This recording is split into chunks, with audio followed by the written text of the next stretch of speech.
کچھ لوگ ناکام ہو کر ہار مان لیتے ہیں اور کچھ اس وقت تک بغیر ہار مانے فیل ہوتے رہتے ہیں جب تک وہ کامیاب نہیں ہو جاتے۔ اب وقت سے موہے موڑ کر بھی چل سکتے ہیں اور وقت کی آنکھوں میں آنکھیں ڈال کر بھی چلنا تو بہرحال اب ہی نے ہے۔ عقل جتنی چھوٹی ہوگی، زبان اتنی لمبائی ہوگی، کیونکہ شور وہی برتن کرتا ہے جو خالی ہوتا ہو۔ انسان غم کی گرفت سے کبھی نہیں نکلتا، خوشی محض تھکاوٹ اتارنے کا بہانہ ہے۔ جو آدمی کل کے دن خدا کی پکڑ سے نہ ڈرتا ہو، اب آج بھی اس کے شر سے محفوظ نہیں رہ سکتے۔ ایک دانشور سے پوچھا گیا کہ غصہ کیا ہے؟ خوبصورت جواب ملا کہ کسی کی غلطی کی سزا خود کو دینا۔ دنیا میں ماضی اور مستقبل دونوں مر جاتے ہیں، صرف آج زندہ رہتا ہے، چنانچہ زندہ میں زندہ رہو، ہمیشہ زندہ رہو گے۔ اسی ایک رات کو جاگ کر گزارو۔ جس شے کی تم سب سے زیادہ چاہت رکھتے ہو، اسے اپنے پاس پاؤ گے۔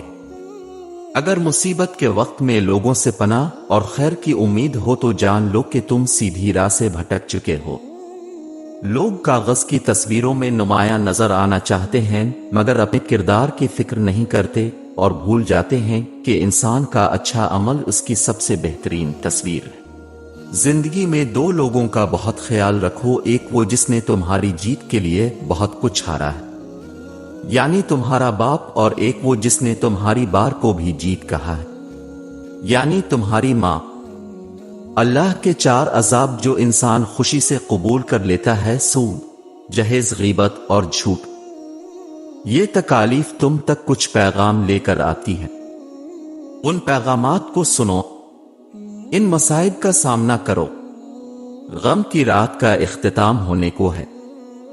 جب تمہارے پاس جائے نماز ہے تو تمہیں رونے کے لیے گدھے تلاش کرنے کی ضرورت نہیں۔